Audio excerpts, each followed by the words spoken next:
feels like it's in the doldrums at the moment, economically, socially, really struggling. Right. And that's been a long-term project, I think. But you've proven that leaders don't just have to sit around writing strongly worded letters. You can actually get stuff done in a short space of time. How have you done it? Well, if you look, you talk about Europe and other places, but this was a place that was moribund. It was a disaster, the U.S. under the Biden administration, and there was no spirit. Nobody wanted to go into the military. You know, the recruitment was at record lows. Everything that was bad, it just couldn't get, I don't think, much worse outside of. And I'll tell you this, why Great Britain was over there dealing with legal immigration problems, we was dealing with illegal immigration problems. So we both got immigration problems, but for some reason, the way they allow their immigrants to come in is kind of effing them up through the legal process. And what's effing us up is the fact that, well, the immigrants are skirting our legal process and coming through illegally. A total collapse. And we've turned it around. You know, it's my 10th month. And I think nobody's done what I've done. It's the hottest country in the world right now. The U.S. right now is the hottest country in the world. The King of Saudi Arabia, other leaders, they said, a year ago, your country was dead, and now you have the hottest country in the world, so it can be done. I'm so saddened to see what happened in Europe with the immigration. I think above all else, the immigration, but the bad taxing policies. When you look at, Europe is not the same place. No. I can't say every place, but pretty much almost every place. There are a couple of places, and I won't even get into that because those are the people, the leaders that aren't liked by the other European leaders. Yeah. But what's happened is so sad to Europe. And I think probably you have the same problem that we do with the fake news. You know, if you don't get the news out and properly, it's never going to change. But Europe, I love Europe. Hey, I'm originally from Scotland, right? Yeah. And between Scotland. I mean, let's be real. Yeah. What happened to Europe was a legal immigration problem. For some reason, Europe-wide, it was letting in, well, people from, I'm going to say this, the countries weren't questionable, but the people that they were letting in were questionable. And like I said, they went through legally, but their vetting in these European countries is pretty poor. So this led to a lot of heinous crimes happening in these countries or these European countries, and of course also taking over of certain parts of their country, you know, like neighborhoods and all that. Nothing crazy. Scotland and Germany, right? Yeah. A German father and Scottish mother. Somewhat crazy. And a great mother, by the way, I have to tell you, great father, great mother. So I have a little prejudice toward Europe and those two places, but it's so sad to see what they're doing. So how have you done it? Is it about your team, your vision, your drive? You know, from day one, you were signing executive orders. Yeah. The pace of change here is remarkable. I almost don't know what you're going to do for the next few years. You've done so much in such a short space of time. Well, we have a strong border. Yeah. We have a lot of spirit. DEI is dead. It's dead. It's not even talked about anymore. Yeah. You know, like I saw this morning on television, a well-known Democrat congressman fighting with the anchor, somebody like you, but not as talented, because you wouldn't have let him get away with it, but fighting with over men playing in women's sports.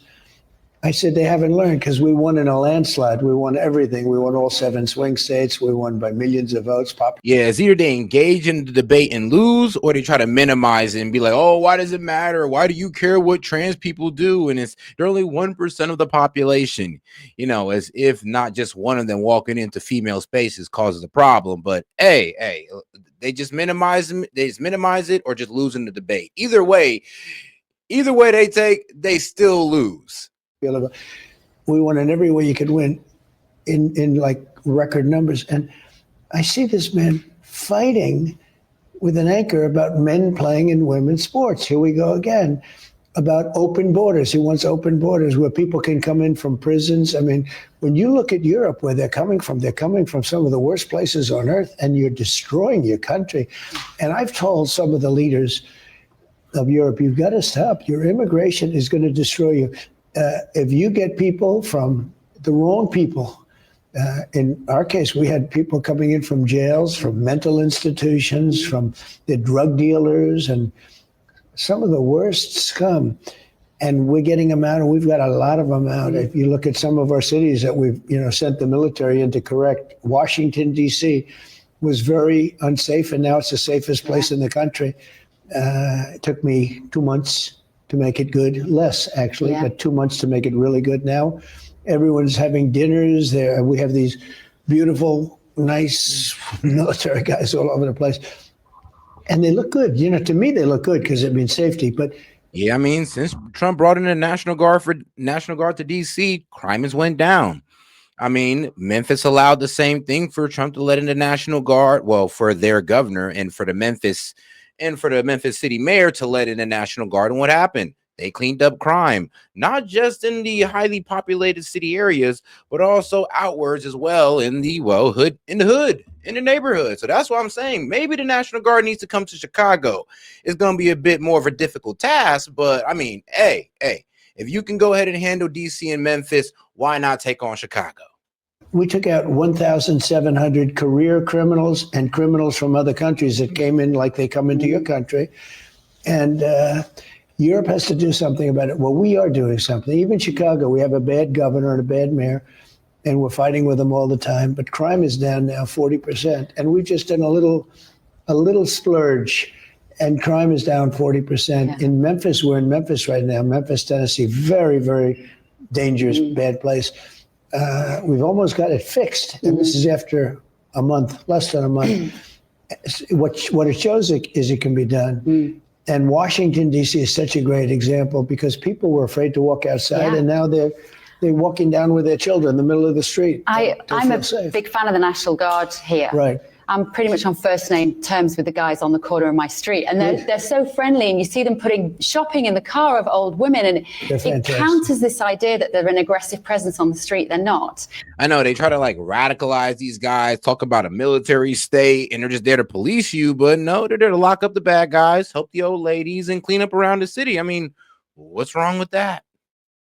We've got such a crime problem in London, and I wonder whether S.E.T Khan should do something similar. He's a terrible, terrible mayor. And as an example... Oh, guys, let's not forget to double tap that screen and like the video. We got about 300 y'all in here. Do me a favor and double tap that screen. Appreciate the support, guys. I was a high-ranking officer, sort of always, or a president. Even as a civilian, I was a respected person. He treated me very badly. I said, who is that guy? He's a terrible mayor. And look at the crime you have in London. My mother loved London. She loved that city. She'd always talk about, that was a different London than you have today. Today you have people being stabbed in the ass or worse. But no, it's crazy. It's true. It's awful. Crazy. It is. I know, right? Hey, they got rid of the guns, but everybody starts stabbing each other. I mean, then what? They're going to get rid of the knives, and everybody's going to start stoning each other. And then what? You're going to start getting rid of all of the rocks? Like, what you going to do? Just be a rockless civilization? It's effed up, but it's kind of funny. It feels much safer here. Your mayor is a disaster. Okay, I can tell. I don't know him. I don't even know if you put him there, I wouldn't even know who he was. I can tell you he is a disaster. He's a nasty person. And he's letting crime go. You have areas in London, and you have this in Paris too, where the police don't even want to go anywhere near those areas. You have Sharia law where they don't even want to obey the laws of your country or France or other countries. And you have much worse conditions than even that. It's crazy what's gone on with Europe. And, I'll do this interview. I hope it's not too controversial because, to be honest with you, it's just fact. It's not like there should be no controversy. And they have to do something. One other thing, energy. Your country has the North Sea. It's one of the greatest energy fields in the world. They make it impossible for anybody to drill environmentally. They make it, and taxation-wise, they want almost 100% of the money that comes out. So you have these great oil companies that can't go there. Yeah, the problem with green energy in Europe is that it's subsidized on the backs of, Europeans. Sadly, yes, you guys pay these little premiums or however they want to say, but you guys pay a little bit more on your energy bill to subsidize green energy. So, good luck with that, guys. I wish the best for you. Because, and then they say, well, it's been there a long time. It's some of our states do the same. You've got 1,000 years of life there. That's one of the most vibrant, and it's also some of the best oil. It's really, you have good oil, medium oil, but you have you have some of the best oil. Some of it's so good you almost don't have to refine it. It's so good. You have this huge asset sitting there, and you're destroying your country with windmills all over the place. I mean, I fly over Scotland and I fly over parts of the UK in helicopter a lot, and I'm looking down and I see these gorgeous fields being destroyed by windmills. The most expensive energy you can get. It's intermittent because if it's not windy, you don't even get it. But to put up those things means you lose millions of dollars. But here's the thing. I'm not going to sit here and pretend like windmills and these solar panels don't have potential. They do. But the way it's being done right now is a complete scam. All it does is enrich all it does is enrich China, and it honestly is a kind of a matter of national security. It kind of kills our national security, because what did China get caught doing maybe like 6 months ago? Putting switchers in our solar panels. And here's the thing. We don't make these solar panels. We don't make these windmills. They're all made in China. So is this green initiative really for America, or is it for China? That's what I want to know. Because honestly, I feel like we can make these more efficient, and we can just wane ourselves off China. Then maybe I'll trust this whole green energy initiative. Maybe then. Until then, I think we should just stick with what makes us the most money. Every time you put up a windmill, you lose millions of dollars because they don't make money, they lose money. You're supposed to make money with energy.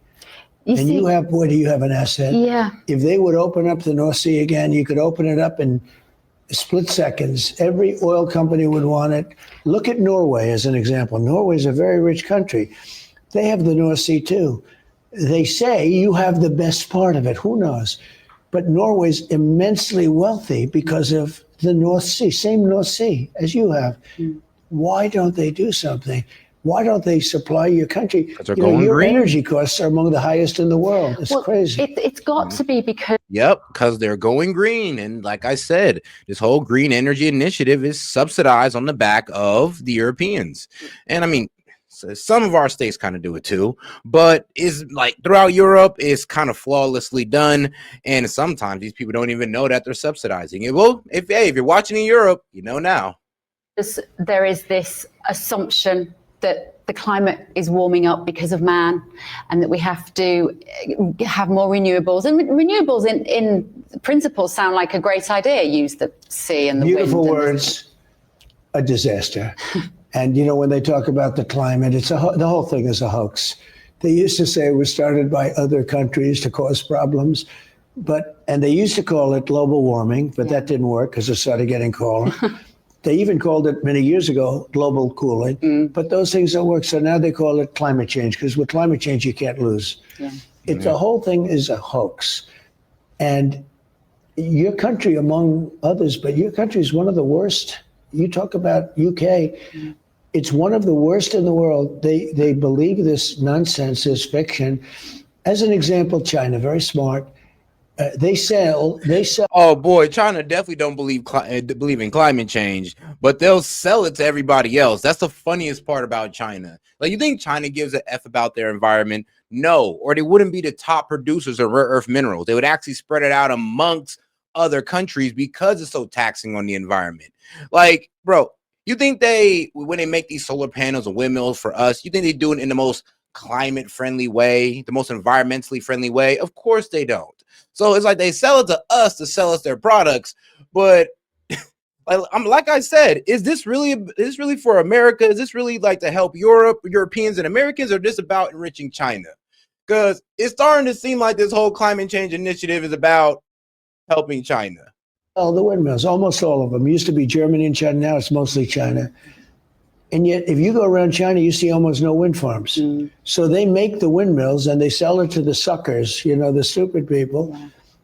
But they don't have them themselves. They use oil and gas, they use coal, but they don't use the wind. But I think it takes real backbone as a country's leader to stand up in a room like he did in New York with the UN, which was, for me, it was one of the greatest moments. I could watch that speech. Without a teleprompter. I loved it. It was brilliant. They took away my teleprompter purposely. It was a joy to watch, because you dropped so many truth bombs on that room of globalists. No, and I mean, shout out Cap Hunter. He brought up, one of the talking points of China has the biggest solar field in the world, but they're still one of the biggest buyers of oil, though. I mean, like I said, if that solar field's working out so well for them, why are they still heavily dependent on oil? It makes you think. I had no script. It was just Can you brilliant. imagine? The UN took away my teleprompter. I know. Just before I got up, I said, I'm being introduced to say, ladies and gentlemen, on behalf of the United States of America, President Donald Trump. And I'm looking at him saying, After the escalator had already broken as well on the way up. The escalator stopped. And it didn't stop like, it stopped. Yeah. And I had my wife in front of me. Fortunately, I said, I just grabbed. Yeah. But it came to a sudden halt, like you heard the crash. Yeah. So that was the beginning of the day. And then I got on there. And I'll tell you something that nobody knows. The speakers in the room were off. So the only people that heard me were people either listening to television, which is still your biggest audience, but we had 158 leaders in the room. And unless they were wearing the earphones, you couldn't hear a word that I said. In fact, I went out. I thought I gave a good speech considering the fact I had absolutely, it was terrible. I loved it because I thought you were relating in that moment to so many people watching at home, and particularly in Great Britain, who were agreeing with what you were saying about the destruction of Europe and the scam of net zero. And yet everybody in that room seemed... Yeah, he came down to the United Nations pretty hard. He's like, bro, I was out here solving all these conflicts. What were you guys doing? Actually, now that I think about it, you guys seem to cause more conflicts than you actually solve. So he was kind of laying in on the UN for that. Of course, after being pissed off with the whole escalator and then his teleprompter not working. And after that, he just kind of laid in on them. To disagree with you. Is it just that there's a lack of leaders? The people in the room didn't disagree. The leaders didn't disagree, but they don't like bringing it up. This is what I'm saying. Is this the problem, that nobody has the backbone to be the person to put their hand up and say, we know that you don't all believe in this, but you're all going along with it. But why? Why are they going along with it? Well, in some cases, all right, some countries don't really have a choice. They have, they don't have oil. Yeah. The UK has one of the greatest fields anywhere in the world, and you don't use it. I was approached by the oilmen that used to be there. And it's trying to go green. It's hurt the towns in the surrounding areas. Oh, God, let's not forget to double tap that screen like the video, guys. Let's get more people on the conversation by double tapping that screen. Appreciate the support, guys. It's hurt everything. But I was approached by the oilmen, and they said, sir, can you help us? We have the greatest oil in the world, and they won't let us use it. They won't let us use it. If you had some other country with that kind of, including China. Look, China doesn't have real energy. They have a lot of energy. As people, they have a great energy, right? And they're great. But China doesn't have any oil. They have to go get it. And they used to get a lot of it from you. They don't do that anymore because you don't do it. Your whole economy would change, because oil is so much bigger than any other subject in terms of economic wealth and in terms of lifestyle and living. And underpinning the success of a country. Well, you have beautiful, clean, really incredible oil and gas, and it's sitting there. And it saddens me. I have in Aberdeen, I have a tremendous project, and I own Turnberry too. And I own in Ireland, I own Doonbeg. So I have 3 very great projects. And I look and I say, the value that is being wasted in this country, it's so sad. I mean, and you can only say it so much. How much you're gonna? It's not your country. You feel badly saying it. You're telling somebody else what they're doing. You're sitting there with one of the greatest oil fields in the world, and you're not using it. And when Exxon, when these big companies want to use it, they're rebuffed. They're told no. And you're putting up windmills all over. You're killing all the birds, by the way. I mean, let's be honest. They're the biggest environmentalists to their own detriment.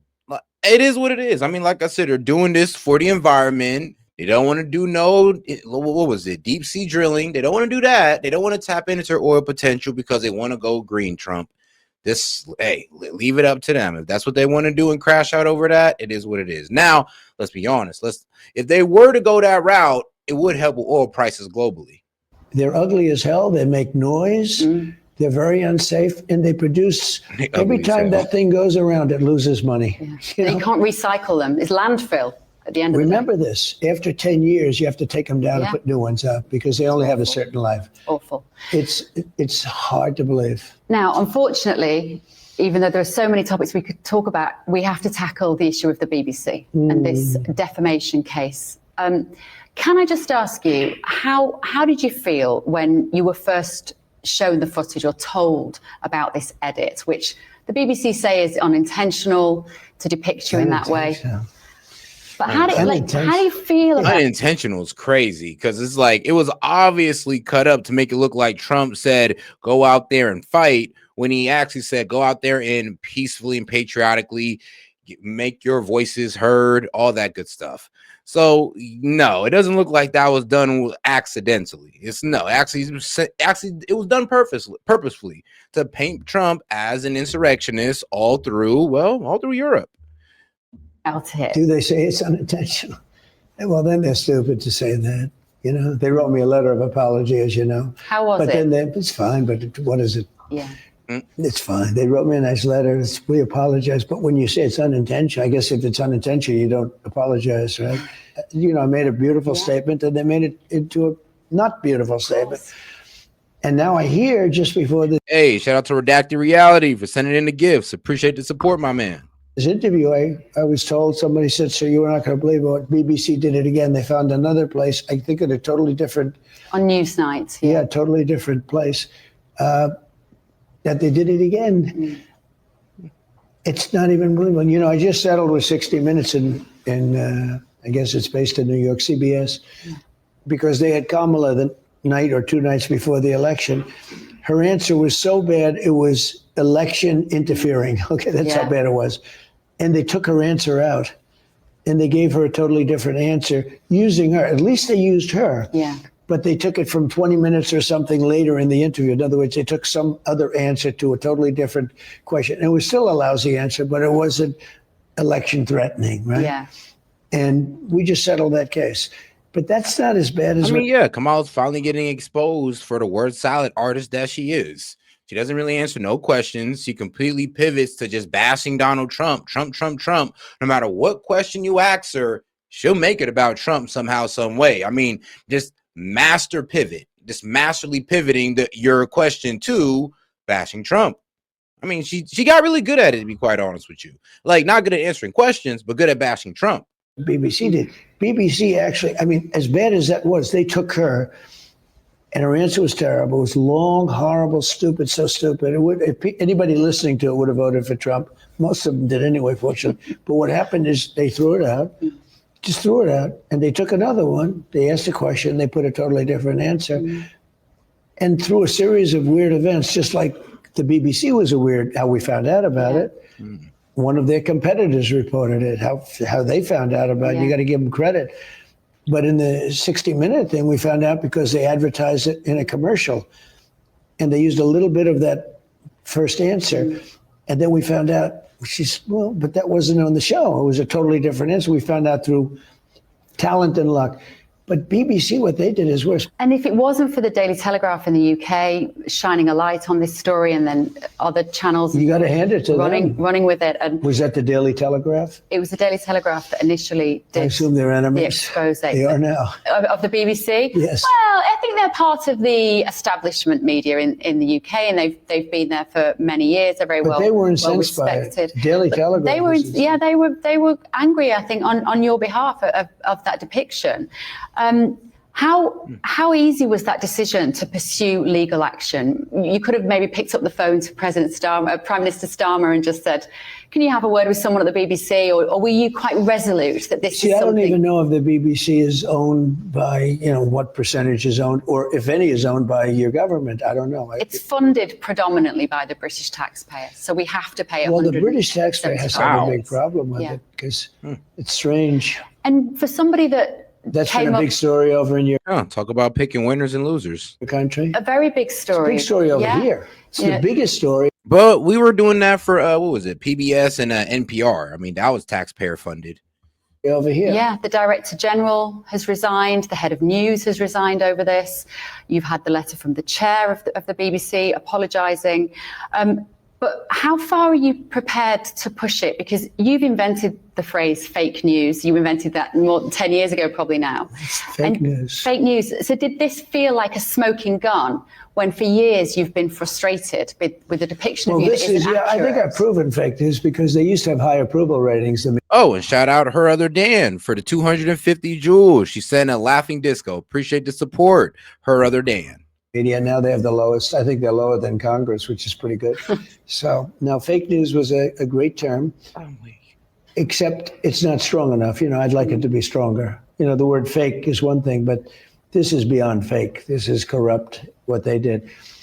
So, no, you know, the lawyers walked in and said, sir, you're not going to believe this.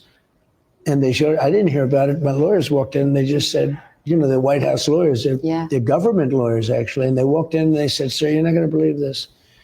I said, what is it? And they show me the one and then they show me the other. And it's not even close. You know, it's different words. It looks like it's actually the same mouth movement. Who would be able to even find this? Somebody did an amazing job to be able to, but it's a totally different meaning and totally different words. So. And as somebody that understands television, I always think when I watch you, I think you have certain different hats you put on. You've got your TV guy, you've got your property developer guy, talking about the ballroom, which I think is brilliant. And then you've got your father hat on. Well, guys, let's not forget to double tap the screen. We got over 700 y'all in here. Appreciate the support, by the way. But let's go ahead and double tap that screen and like the video. Let's get more people in here by double tapping that screen. All right, let's go. Where you've got this amazing family. But in this instance, so you're looking at it through your sort of telly guy eyes as well and thinking, if you'd worked on a show where they'd edited something together like that, it just wouldn't get past the editorial process. Well, I did say that. That was my first thing. I said, who would do this? I've never heard of this one before.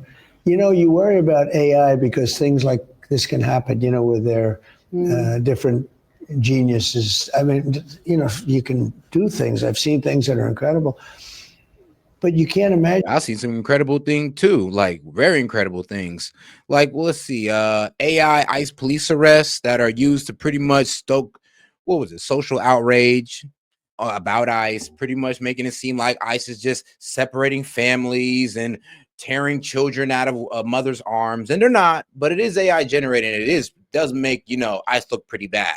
And I would ask you guys, when you're looking at that ICE video and making them look like the worst type of people, run it through AI first, because you might be getting tricked. That BBC did this somewhat, I mean, come on, Dems. We all know people like to play on y'all emotions. Crudely, actually. Yeah. You know, it was done sort of crudely. They'd clipped together, hadn't they, two parts of the speech that were nearly an hour apart. It's incredible. To depict the idea that you had given this. Hey, shout out to the Cap Hunter. He says daily trophy. Hey, I appreciate Cap Hunter. Like I said, we may not agree all the time, but hey, he'd be cool. This aggressive speech which led to this riot. And one making you into a bad guy, and the other one was, you know, my statement was a very calming statement. It's pretty incredible. I mean, I couldn't believe it, actually. I've been doing this for a long time. I've never seen anything like that. That's the most egregious. I think that was worse than the Kamala thing with CBS and 60 Minutes. How far will you push it? Because they haven't offered, our understanding is they've offered no money whatsoever. They've apologized in a letter, but they haven't offered you a penny in compensation. There was this figure of $1 billion that you may be pursuing. I think I have an obligation to do it. Look, I'm not looking to get into lawsuits, but I think I have an obligation to do it. This was so egregious. If you don't do it, you don't stop it from happening again with other people. I think you probably have an obligation. I'd like to find out why they did it. You know, it's so bad. Yeah. Who thinks like this?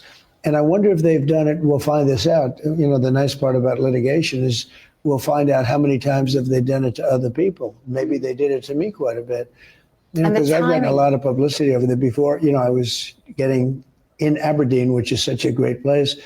I went through, you know, years of permitting and everything else to build 2 great golf courses. And I did it really as almost art more than anything else. Yeah. I mean, I do it for the art. I'm lucky I can do that, right? But it's beautiful. And you know, owning Turnberry and having the great Turnberry, which is so beautiful. And so I I know your country so well. And the fact that my mother was a great fan of the Queen. Anytime the Queen was on, she said, "Excuse me, don't talk. We have to listen to the Queen." She loved the Queen and the royal family. And, we were honored just recently by King Charles and the family, the royal family. And they couldn't be nicer. It was great. That was an amazing few days. The state visit was beautiful. I've never seen anything like it. Beautiful. It was incredible. The whole thing was, it couldn't have been more beautiful. That room with the long table, right? It was amazing. I've never seen a room. I got to build one of them someday. Talking of Scotland, for instance, they... No, don't do that now, Trump, man. You see the Dems and how they're tripping about a ballroom, just a ballroom, and they're crying about, oh, I see rubble and my heart is just tearing apart. It's like, oh my God.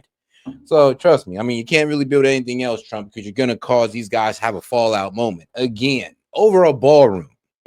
Average age, life expectancy in the east end of Glasgow now is 57 for men. Wow. It's lower than some sub-Saharan African countries where there's a drug problem, an alcohol problem, health problem. And well, you think it'll be the opposite. It's so beautiful. Yeah. The air is so good. The air is so clean. Everything is so good. But if you were parachuted into Scotland tomorrow to save your ancestral homeland, what would you do? Where would you start? Well, it's so amazing that when you tell me this, because you would think that you would live forever because it's so beautiful. Now, it becomes less beautiful because of the windmills. It really does. But you would think that they'd have, now, at the same time, they have a hard life economically. Yeah. There's not great economics there.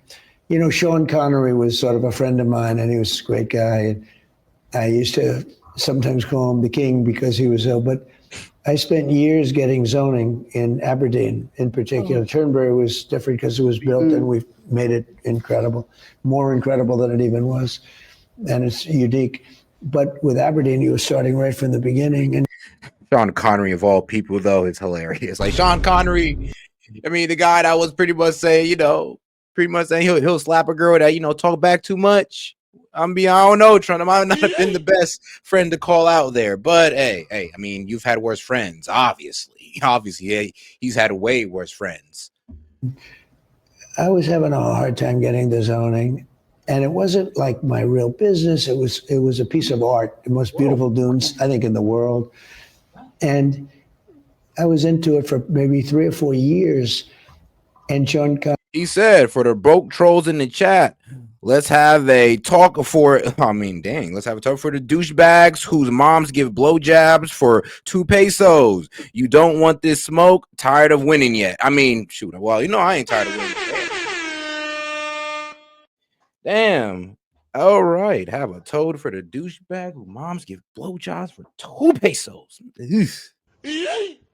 Well, I mean, damn, Castro. I mean, who pissed Castro off? Connery was in Scotland, and he said, let the bloody bloke build his bloody golf courses.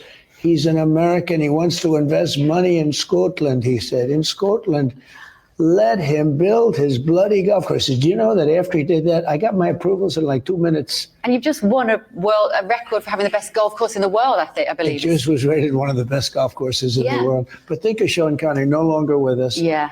But he said, let him build his bloody golf. In other words, I'm investing money in Scotland. Yeah. And he was right. But he was so respected. Yeah. Everything, it was crazy. I said, you're the greatest zoning lawyer in the world. My zoning lawyers can't do anything, but you just make one statement. He was great. He was a great character. Yeah. Too. He was a great actor. It's one of the things I've noticed about being here is this sense of patriotism, which you've revived, this period of renewal. You've even got record numbers of people signing up for the armed forces. That's right. They love this country so much, they're volunteering to prepare to die for America. That's what any leader of a country would want. Yeah. In the UK, we've got a resurgence at the moment with people putting Union Jacks and St George's flags around on motorway bridges outside houses, and then councillors are taking them down. And it's become a bit of a battleground because we've got this timidity about who is the British people? Who are we? What does it mean to be British?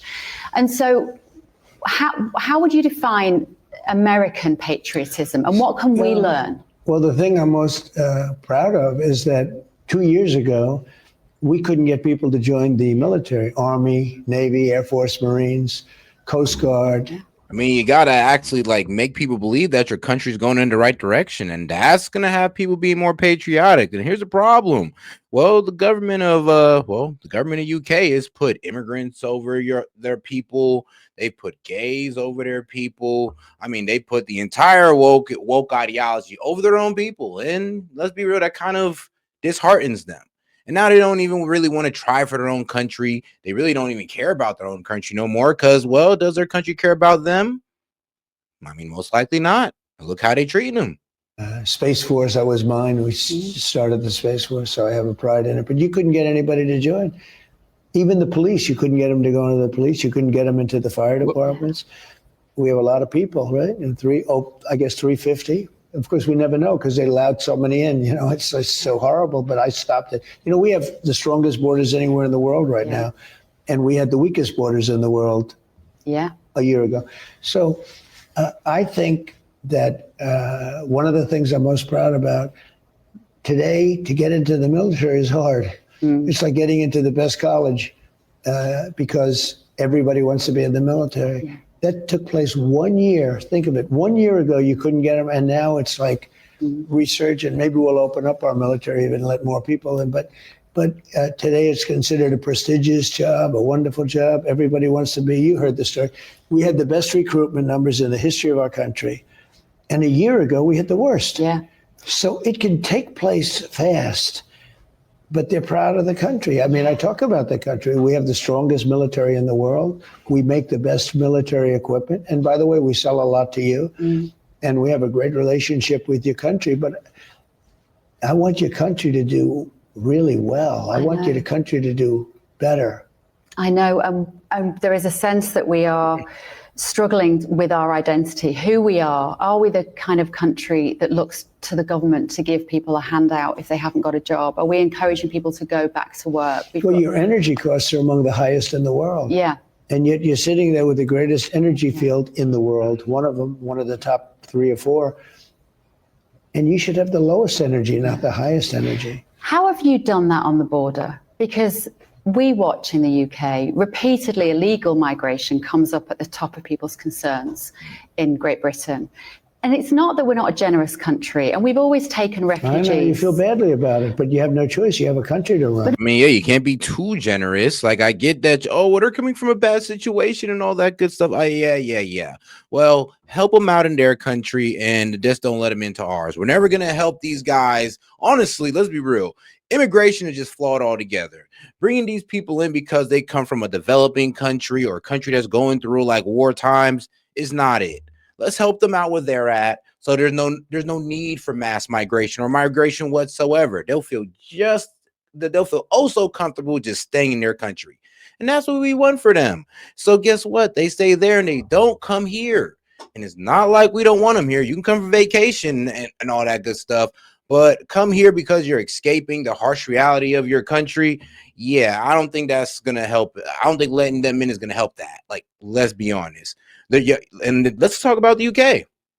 Y'all and all these Pakistanis, right? Has Pakistan got any better for them? No. So I don't know. Do you maybe need to talk to Pakistan and wondering, wait, why are so many people leaving there?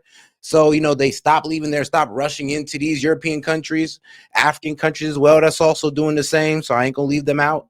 Like, come on now. No one has any money. And so when you have people have paid into the system, the elderly have paid into the system all their lives, and they're on a waiting list to get a new knee for a year, and yet they see people arriving illegally, being given accommodation, food, You have to take them out. You have to take them back immediately. Don't forget, 2 years ago, a year and a half ago, we were having millions of people pour through our borders. You know what we have now for the last 6 months? Zero. It's incredible. 0. So we were very tough at the border. We would take people immediately back. And I had the military as a backup. Because you've seen this thing. We were trying to break down the fences and everything else. And we don't play games with our military. And we won a Supreme Court a Supreme Court case where things are based on merit. That means the military too. And a military has to be a certain type. We can all be politically correct and say, everybody should be in the military. Everybody should. Well, you have people that are born for things and people that aren't, okay? And that means good and bad. We have an amazing military now. We have people that look like they're supposed to be. I mean, if you want to keep a competitive military, should we let women on the front line? Should we let women in infantry? Yeah. In infiltrate, wow, I can't believe I can't say infiltratory roles. But yeah, should we let women do that? I mean, does China let them do that? Does Russia let them do that? Most likely not, because it'll be a pretty gruesome scene out there in Ukraine if they're putting women on the front lines. Like, let's be real. So yeah, we would have a competitive military. I mean, should we not follow what all the other militaries are doing? Not completely, but in terms of, who they allowed to serve in certain positions. Just saying. Soldiers, and they At don't the play risk of games. sounding sexist. That's how DC is so strong now. We had thugs, we had gangs, and we had people that were afraid to go and talk to them. Now you have guys that don't even do the talking. They just walk in. It's like unbelievable. So do you think we should? And we throw them out. We bring them out. They throw them out. They bring them back to Venezuela. They bring them back to different countries where they came from. And they're told never to come back. Do you think we could probably do something similar, which is to put the military identical on the coast? Identical. And you have an advantage because actually, you have so much sea. Yeah. Because sea is sort of a protector. Now, sometimes they come in by boat, but it's a protection. You could do the same thing. Biden, Sleepy Joe Biden, one of the worst, definitely the worst president in the history of our country, but a man who didn't do a good job in any way. But, he said, I can't stop the people from coming in because I need an act of Congress. And I can't get it. He said, you don't need an act of Congress. All you have to do is say, nobody comes into, I didn't get an act of Congress. So I had a very safe border the first time, the first 4 years, but now I have a really safe border. But I didn't have to go to Congress to do that. You're the president. It's a very strong presidency. And you say, I mean, while the Dems were over here crying about a border bill, well, Trump just had to uphold current immigration policies, and he was able to shut down the border. So he did kind of make the Dems look dumb while these guys are over here crying about a border bill that they couldn't get passed. He just implemented current law and got the border shut down. Well, at least pretty much reduce it by 99%. I guess there's still some people crossing, well, barely. Stop the people from coming in. And they listen to me, and nobody comes in. I mean, literally nobody, other than if they come in legally. We have a good process for coming in. You have to learn. You have to, you have to show that you can love the country. But Biden was just a terrible president. What he did with inflation, what he did with other things was that we had the highest inflation in the history of the country. Now we have almost no inflation. But what he did with allowing millions of people to come in. Now, the difference is I'm moving them out. I'm getting them out. And we're doing with the worst ones first. We had 11,888 murderers. Think of that. 11,888 murderers. Largely, for the most part, they're gone. Yeah. And some of them murdered more than one person, and they're gone. You have the same exact thing. You have people coming in from parts of the world. You better do, this interview is good for one thing. You better do something about immigration because it's more important than inflation. Inflation you can solve. But when you have people coming into your country and they're bad people, the wrong people, it doesn't work and it's not working. When you bring in people who refuse to assimilate, it never works. I mean, and that's just the reality of what's happening in the UK and somewhat of what's happening in America. The problem with the UK is they're more overt about it. I mean, way more overt about it. I mean, they are damn near taking up whole cities at this point. And let's be real, we got the same thing in the United States, but we're a bigger country. So they take a city here and it's bad, but it's like, okay. Now they take a city in the UK. I mean, goddamn, how bad did y'all let it get? Get them out. You're not going to have a country left. When you wake up at 3 o'clock in the morning, like we all do, what do you worry about? What keeps you awake at night when I don't think you sleep for a start because I've seen your schedule and you don't really bother with sleep. We have plenty of time to sleep later on. Yeah. Lots of time. We have infinity. But no, I think that, I had an expression when I first ran, Make America Great Again, right? Very simple expression. I think in political history, it's the best ever used, maybe beyond the United States. I think about that. I just want to make America great again. It's like, I don't want to be politically correct. I don't want to be, I'm sort of conservative, I guess, but that's because policies tend to be like conservative. You know, you want strong borders, you want good education, you want a powerful military. And shout out to my man Jay. He says immigration without assimilation is just invasion. I mean, hey, that's a great way to say it. I'll give you that one. Shout out to my man Jed. Appreciate the support, my brother. And he's not wrong. Like when these guys come over here, and let's be real, we're not saying that these Muslims come over here and they go outright Christian, but they do got to get down with, well, this Christian culture that Europe has, or secular culture, or however they feel their culture is. The Muslims got to assimilate to it. And I do believe that is up to that country to kind of turn their hand a little bit to do so. Kind of, I don't know, have programs to implement it, make sure they're going through the proper channels to actually know what it is to be a UK citizen, just like we should. This way we do the same. We do the same here. I know people like to go through the illegal way, but yes, there's a legal way that you go through. You learn about the country. We make you a patriot just going through the class. And then you get your green card, you're on your way. I mean, y'all can do that too, but y'all got to find a way to make these people want to assimilate, and I'm not talking about strap their ass to a seat and make them watch the most patriotic videos of, I don't know, of UK success. Like, I'm not saying that, but you do got to find a way to make it happen. You want, different things. Yeah. But the expression really says it all. Make America great again. You should have the same expression in your country. Make the UK great again. You have so many terms. You have England, you have Britain, you have the UK, but whatever you want to use, you want to make it great again. But we're not alone in Europe. That leaders of European countries, and particularly the UK, are incredibly squeamish about the suggestion that their people are more important than people coming from other countries. Why? Well, you don't have that in okay. Look, in the case of Hungary, you have a man named Viktor Orban, who the other leaders hate, but who does a fabulous job. You know how many people he's allowed into his country? Go on. 0.